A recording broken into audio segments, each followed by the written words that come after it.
taking my call. Welcome aboard. I am very confused about what happens to the soul after the body dies. Okay. I know in the Old Testament it talks about going to sleep, and I think in parts of the New Testament too, where Jesus said to the little girl who had died, he told his disciples, "She's only sleeping."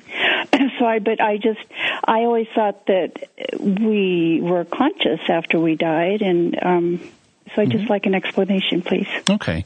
The basic explanation, now it's different in the passages like in the Old Testament that talk about dead people sleeping in the dust, for example. That's a phrase that's used in the book of Daniel. There are similar passages in the New Testament, like at one point St. Paul is talking about that when the second coming happens, he says, we will not all sleep, but we will all be transformed. And that he means we won't all have died. And so you find both of those, you find that usage in both the Old and the New Testament, where sleep is used as a way of referring to death. And it's not to be taken literally. This is what's known as a euphemism. Euphemisms are where you refer to an unpleasant reality with a more pleasant term. And there are lots of euphemisms. They get used all the time. Commonly, they'll be used for death. I am thinking of other euphemisms as well, but they're commonly used for death. And we even have a bunch of them in English. Like we'll say someone passed or passed on. Expired. Instead of died. Yep. And it's because death is an unpleasant reality. And so we find alternate ways of kind of softening the way we present it. And one of the ways that crops up in, as far as I'm aware, in cultures all over the world is sleep. And the reason is, if you look at a dead person, if you look at a dead body, it frequently looks like they're sleeping. They're laying on the ground or laying down anyway. They're not moving. And their eyes are frequently closed. In fact, people even close their eyes to make them look even more like they're sleeping. And the chest does not move. But that happens when we're sleeping. The chest does, in fact, move. When I sleep, it moves. Yes. So, so that's what's going on there. That's just a standard euphemism for death. And so it doesn't really tell us anything one way or the other about the experience of the souls of people who have died. So it doesn't indicate that they're not conscious. In the case of the passage you mentioned where Jesus talks about the little girl, and says, she's not dead but asleep and so forth, that has a bit of a different meaning. He's still playing on the idea that death is like sleep, but the point he's making is she's not irretrievably dead. So don't think of her as if she's irretrievably dead.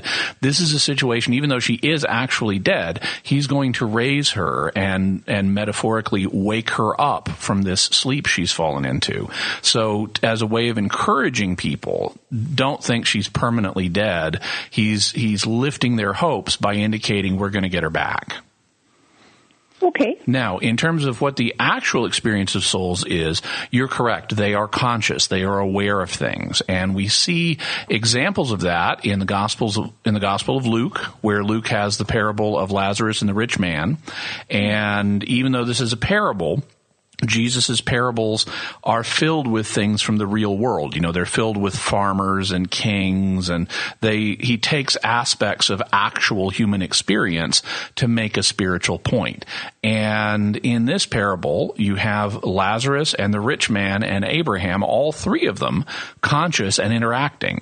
And so that's an indicator right from the teachings of Jesus that this is an actual part of human experience as well. Even though it's in a parable, it's one of the building blocks of the parable that's based on what actually happens in the afterlife. And we have confirmation from that from the book of Revelation. Among other places, because in the book of Revelation, we see the souls of the martyrs who have been killed for their faith. So we know they're not angels, they're dead human beings.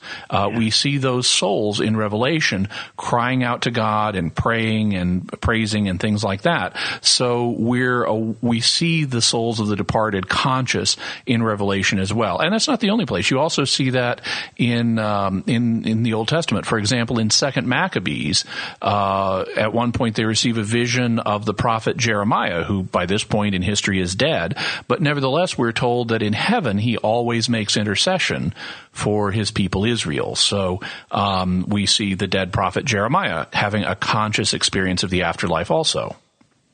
Okay. How's that, Patty? Thank you so much. I very much appreciate it. Thank you for calling. Thank you. If you'd like to call in and leave a question, just call my question line at 512-222-3389. That's 512-222-3389. You can call that number anytime. Also, if you like the information I've presented here, you should join my Secret Information Club. It's a free service that I operate by email. I send out fascinating information about the Catholic faith, and in fact, the very first thing you'll get when you sign up is information from former Pope Benedict about the Book of Revelation. He has some very interesting things to say, so you should sign up at www.secretinfoclub.com. Once again, that's www.secretinfoclub.com. Thank you.